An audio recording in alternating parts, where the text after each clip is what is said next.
Senate of Pakistan کی انسانی حقوق کمیٹی کی چیئرپرسن سینیٹر سمینہ ممتاز زہری نے سول اسپتال کوئٹہ میں ہرنائی کول مائنز میں گیس دھماکے کے زخمی کارکنوں کی عیادت کی۔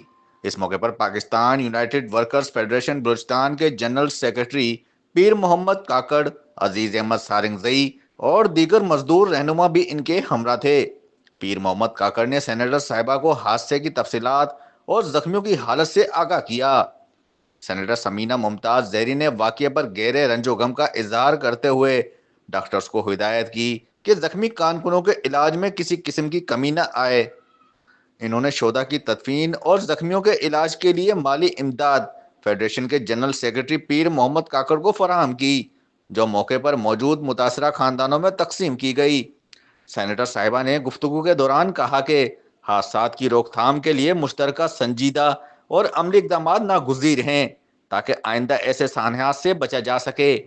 متاثرین اور فیڈریشن کے رہنماؤں نے ان کی آمد اور تعاون پر اظہار تشکر کیا۔ شاہ رخ کمبو، بولان ڈیجیٹل۔